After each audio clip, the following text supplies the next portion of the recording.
Thomas the Tank Engine was feeling bright and cheerful. It was a splendid day. "Good morning," he whistled to some cows, but the cows didn't reply. "Never mind," said Thomas. "They're busy with their breakfast." Next, he saw Bertie. "Hello, Bertie. Care for a race today?"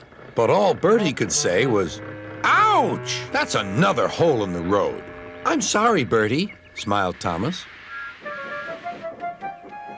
Thomas was still in good spirits when Bertie arrived at the next station. "Bad luck, Bertie. Now, if you were a steam engine, you would run on a pair of reliable rails." "Huh," replied Bertie. "The railway was supposed to deliver tar to mend the road 2 weeks ago. You can't trust a thing that runs on rails." "I run on rails. You can trust me, Bertie. I'll see if I can find out what's happened." And Thomas puffed away towards the big station.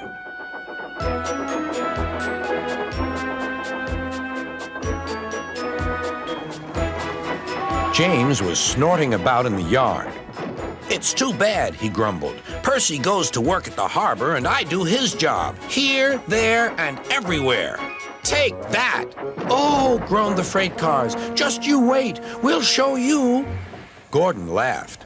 "I'll tell you what, James. If you pretended to be ill everywhere, you couldn't shunt freight cars here or go to the quarry there, could you?"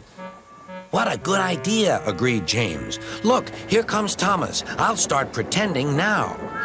Thomas was sorry to see the engines looking miserable. "Cheer up," he puffed. "It's a beautiful day." "Yes," grumbled Gordon, "but not for James." "What's the matter?" asked Thomas. "He's sick," replied Gordon. "Yes, he is. I mean, I am," stuttered James. "I don't feel well at all." "Don't worry," said Thomas kindly. "I'll help out if you're ill." Gordon and James snickered quietly to each other. Some of James's cars were coupled behind Thomas, and he steamed away to the quarry. The cars were still cross. "We couldn't pay James back for bumping us, so we'll play tricks on Thomas instead. One engine is as good as another." But Thomas didn't hear them. He collected all the stone from the quarry and set off back to the junction.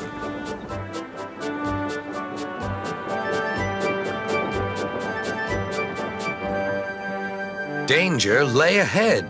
"Now for our plan," giggled the cars. "Go faster, go faster." They pushed Thomas over the switches. "Slow down," called Thomas's driver and applied the brakes.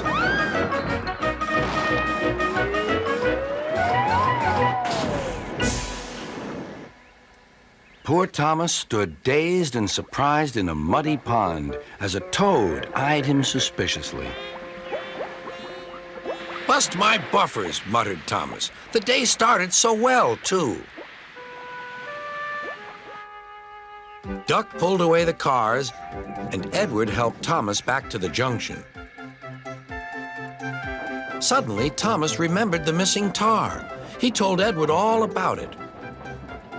"That's strange," said Edward. "A car full of tar has been left at my station. That must be it. Driver will make sure it gets to Bertie now."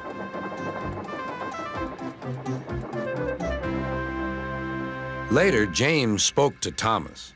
"I'm sorry about your accident," he muttered, "and so is Gordon. We didn't mean to get you into trouble."